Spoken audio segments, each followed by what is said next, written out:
अस्सलाम वालेकुम, मैं आपकी होस्ट मुस्कान। आप देख रहे नहीं सोच न्यूज़। कराची से रिपोर्ट कर रहे हैं शाहिद मेमन। कराची प्रेस क्लब के बाहर कराची के मुख्तलिफ इलाकों से तमाम कौमियतों की जानिब से इस्लामाबाद बलोच लॉन्ग मार्च के काफिले पर बेरहमाना तशद्दुद और गैर इखलाकी सलूक पर भरपूर मुजाहरा किया और धरना दिया। शहरी अवामी हुकूक और दीगर सिविल सोसाइटी रहनुमाओं ने इस मुजाहरे में शिरकत करके बलोच भाइयों की भरपूर हिमायत की। इस मौके पर भरपूर नारेबाजी भी की गई।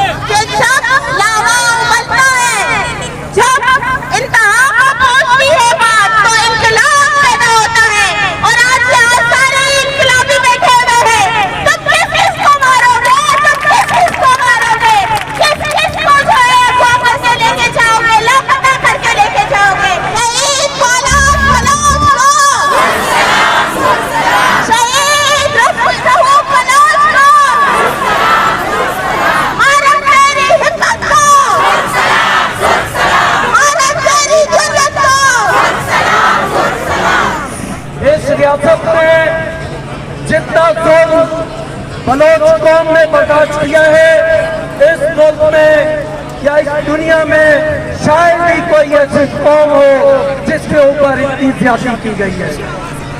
बलोचिस्तान को खजा बना दिया गया है। पाकिस्तान की रियासत इस्राइली सियासी रियासत की तरह बलोचों पर टल पड़ी है। इस मुल्क के अंदर बलोच होना जुर्म हो गया है। बलोच की बात करना जुर्म हो गया है। बलोचों की नस्ल खुशी हो रही है। बलोचों के वसाइल और साइल पर कब्जा हो चुका है। बलोचों पर फौज की यहाँ की रियासत का कब्जा हो चुका है।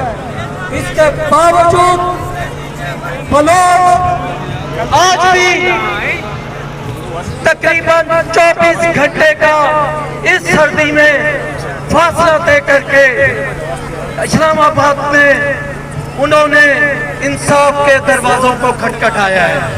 वो आज भी पाकिस्तान की रियासत और इस्लामाबाद में बैठे हुए हुक्मरानों से इंसाफ मांग रहे हैं, लेकिन रियासत ने पुरअमन एहतजाज के लिए भी ये कहा कि आपका पुरअमन एहतजाज हमें कबूल नहीं है।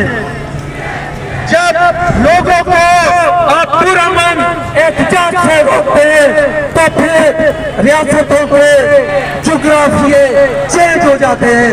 हमने 1971 में देखा कि जब आपने बंगालियों को उनके जायज हकूक नहीं दिए तो वो उन्होंने आजादी हासिल की।